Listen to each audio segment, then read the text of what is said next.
Your mom probably told you to wait 30 minutes after eating before swimming. Nah. I refuse. I refuse to even entertain the idea that this isn't true, bro.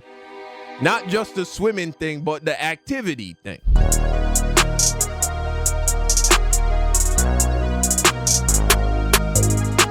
Totally wrong facts everyone still believes.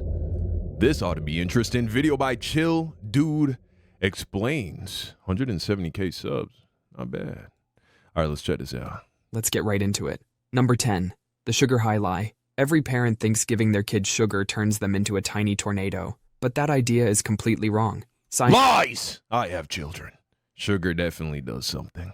Scientists tested this. They gave some kids sugar, others got fake sugar, and neither the kids nor their parents knew who got what. The result was absolutely nothing. The sugar kids weren't any more hyper than the no-sugar kids, but when parents thought their kids had sugar, they suddenly started seeing them as hyperactive. They watched their kids like hawks, waiting for any sign of energetic behavior. Kid jumps once?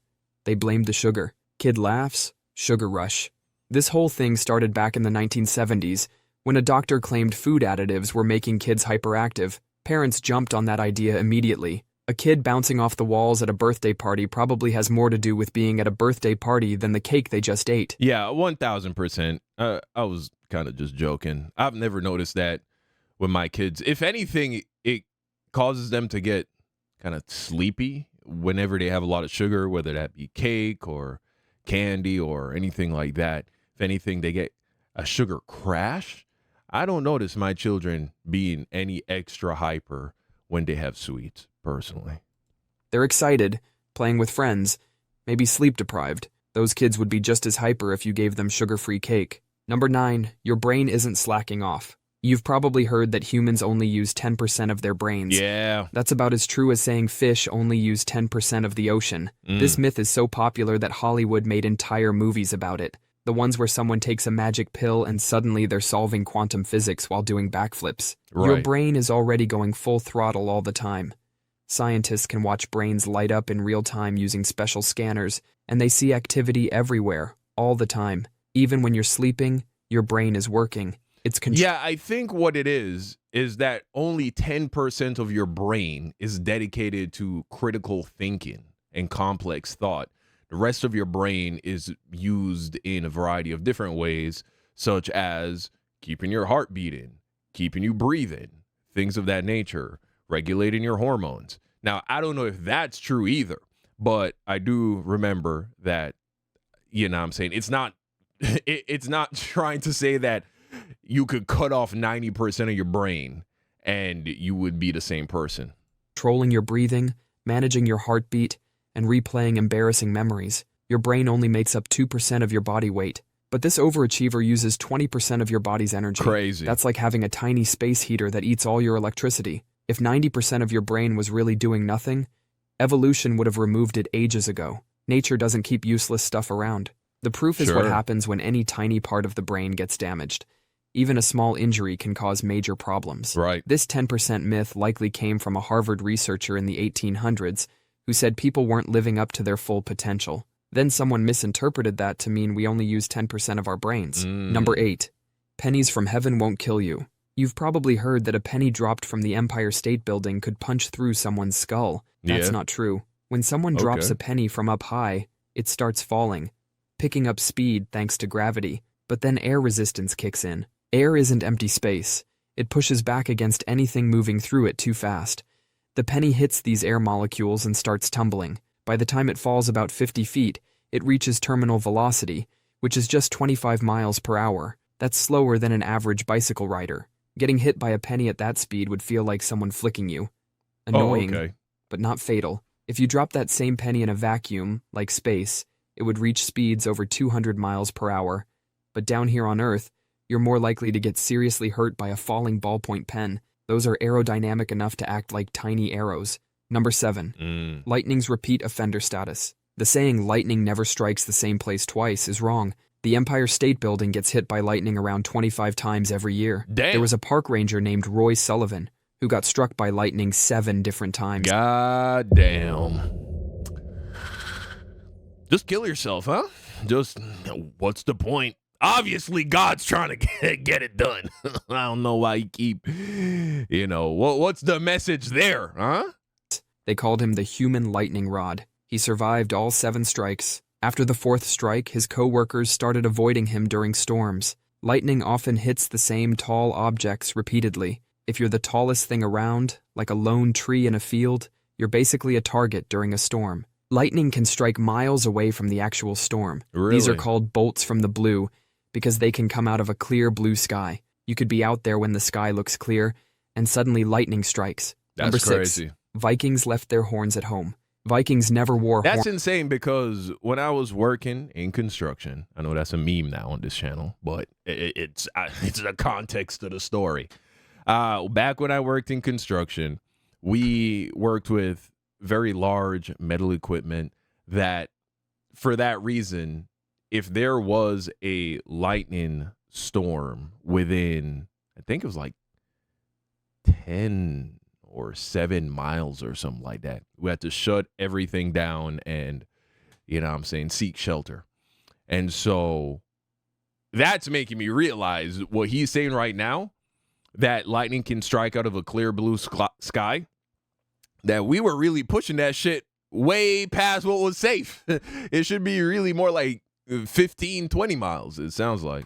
Horned helmets into battle. This whole horned helmet thing was made up by theater costume designers in the 1800s. They were designing costumes for opera performances and thought horns looked dramatic. Wow. They accidentally created one of history's biggest fashion lies. Going into battle wearing something that gives your enemy 2 perfect handles to grab is not practical, or the horns could get stuck on tree branches during a raid. The real Viking helmets that archaeologists have found were plain protective gear, maybe with a nose guard. They did find some horned helmets in Denmark, but these were from 3,000 years before the Vikings. These ancient helmets weren't for fighting.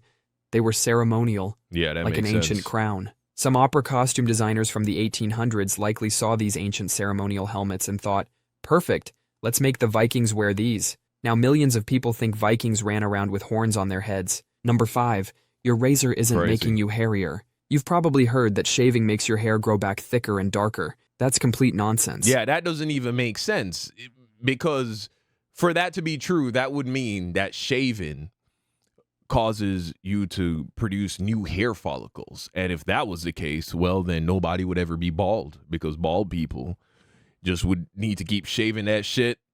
And before you know it, they would have a full head of hair again. So that doesn't make any sense.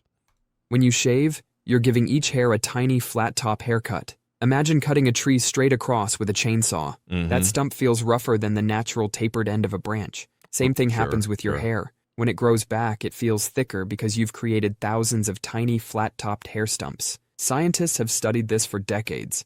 They found shaving has 0 effect on your hair growth. Your hair's thickness, color, and growth rate are locked in by your genes. That razor isn't reprogramming your DNA. If shaving really made hair grow thicker, every balding guy I literally just said this.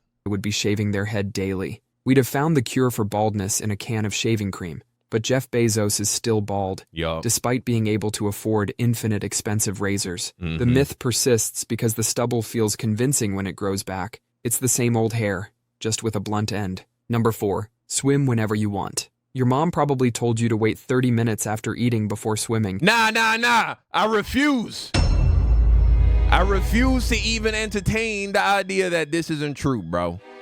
Not just the swimming thing, but the activity thing.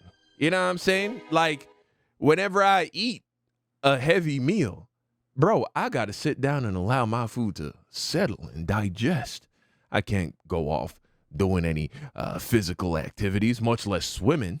Warning, you'd get cramps and drown. This myth is so widespread, even lifeguards used to enforce it. But there's 0 evidence swimming after eating is dangerous. Not a single documented case exists of someone drowning because they ate before diving in. Oh, yeah, because how would you find out, huh? They're dead. They're at the bottom of the ocean now. Or, you know what I'm saying, if they drowned in a pool, it's not like they can wake up and say, oh, by the way, it was the fucking lasagna. You know, that's not what's going to happen, dude. All right? It's how would you know? The theory was that after eating, blood rushes to your stomach for digestion, leaving arms and legs without enough blood, causing cramps. But our bodies can handle both digestion and swimming. You might get a minor cramp if you swim intensely right after a huge meal, similar to running after eating. The American Red Cross confirms this isn't a real danger. Competitive swimmers actually eat during their training sessions. Maybe don't eat an entire pizza right before intense swimming. Number 3, your head is like a light snack won't fuck you up too much, but if you have a full plate, you know what I'm saying, with some oxtail, some rice and peas, some plantain, you feel me? I'm just naming Jamaican shit right now. Some curry goat. But, you know, if you live in America, a big old burrito, enchiladas, chow mein. What do white people eat? What's a big meal that white people would eat? I guess a lot of pizza or a big old burger, a steak. heat chimney. Your mom probably told you, put on a hat or you'll freeze to death. That whole, you lose 50% of your body heat through your head thing is nonsense. My dad will not allow me to go outside when I go visit during the winter in New York. He lives in New York. As a grown-ass man, I'm like, Dad, I know for a fact that I can walk outside without 14 layers of clothes, man. But it's the Jamaican black father thing, dude. I'm sure Africans and other Caribbean people can relate to this. It's like, you got to bundle the fuck up, dude. You got to have on 18 different layers or else you're going to get pneumonia and die. That's really what they believe. This myth started with an old army survival manual claiming 40 to 45% of body heat escapes through your head. But in their test, they dressed people in full winter gear and left their heads exposed. Yeah, I don't know how that would even work. Most heat escaped through their heads.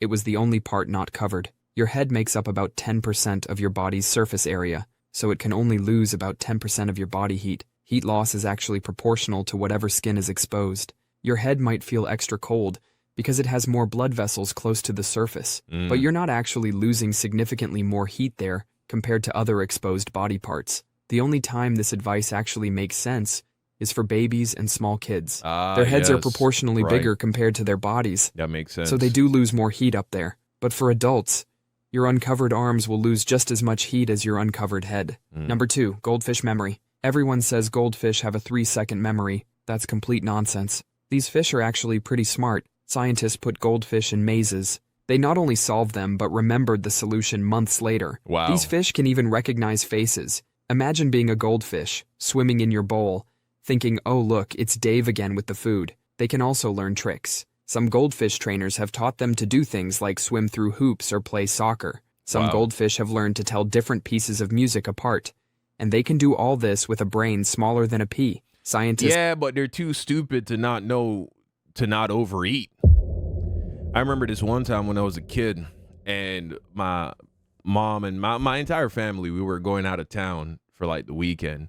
I had some goldfish. And I was just like, shit, I'll just put a weekend's worth of food in the tank. And, you know what I'm saying, they can nibble on it as the weekend goes by. Anytime they get a little hungry, go up, nibble on a little goldfish food. They're chilling. Bro, I came back. Those goldfish, they were so bloated, bro. You could tell they just kept eating and eating and eating and eating until they died, bro. Think studying goldfish brains might help us understand human memory better. Number 1, gum doesn't stick around for years. That story about swallowed gum staying in your stomach for 7 years I never believed this. Is a lie. When you swallow gum, it travels through your digestive system just like any other food. Right. The only difference is that your body can't break it down. Think of gum like corn kernels. It just passes right through. Right. Most gum is out of your system within 1 to 2 days. So just swallow all the gum is what I'm hearing. Can't find a place to spit it out or stick it? Just swallow it. You'll be fine. It doesn't stick to your insides. Your stomach is constantly moving and pushing stuff along. And those stories about gum causing problems, unless you're swallowing huge amounts of gum constantly, you're probably fine. Humans have been chewing random stuff for thousands of years. True. Ancient Greeks chewed tree resin. Mayans chewed chicle. None of them died from 7 years of gum buildup. Gum won't stick in your stomach, but it can stick on sidewalks for years. That's all for today. Yeah, man. Well, that's crazy. How about you? Were any of these news to you? Or Were there some that I didn't know that you were like, I fucking knew that? Let me know in the comment section down below. Thanks for watching. Peace.